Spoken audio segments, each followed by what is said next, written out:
Good morning साथीहरू। आज चाहिँ चिसो मौसम थियो, रातभरि पानी परेको है। आज म थुक्पा पकाएर खान्छु भनेर सोचेँ अनि थुक्पा बोइल गर्न थालेँ। यता चाहिँ अनि मैले रसको लागि रेडी गर्दैछु साथीहरू। तेल हालेँ, नुन बेसार हालेँ टक्क, अनि मटर भिजाएर राखेको थिएँ। अनि त्यो मटर हालेर पल्टङ पुल्टङ पार्दै अनि मटर पटपटी भएपछि मसला हाल्दिएँ। यसमा चाहिँ खोर्सानी, धनियाँ, लसुन, अदुवा सबै थोक लाएर पिसेको थिएँ। टमाटर पनि ती पिसेको थिएँ साथीहरू। अनि मैले यो न्युटेला चाहिँ अगाडि नै खर हुने गरी तेलमा खर्याएको थिएँ, त्यसपछि लगाइदिएँ। अनि यता थुक्पा पनि बोइल भइसक्यो। अनि मेरो न्युटेला र गेडागुडी यत्तिको भएपछि मैले आलु मुसेर राखेको थिएँ, अनि आलु एड गरिदिएँ। अनि टक्क पानी हालेर धनियाँ सट्टा हालेर चाहिँ फेरि एकछिन छोपेर पकाउँछु। अनि मेरो पाकिसक्यो साथीहरू।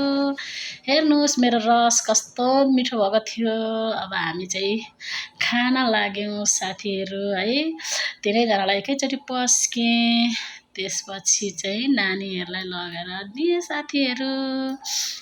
अनि म पनि खान बसेँ। हजुरहरू पनि खानुहोस् ल, हजुरहरूलाई पनि दिएँ एक चम्ची। अनि खोर्सानी चाहिँ मलाई धेरै चाहिन्छ, म खोर्सानी एक्स्ट्रा हालेर ड्याङ खाएँ साथीहरू है। चम्चीले खाएको टेस्ट लागेन, त्यसपछि हातैले खान थालेँ। हस् त साथीहरू, आजलाई यति नै, बाई बाई।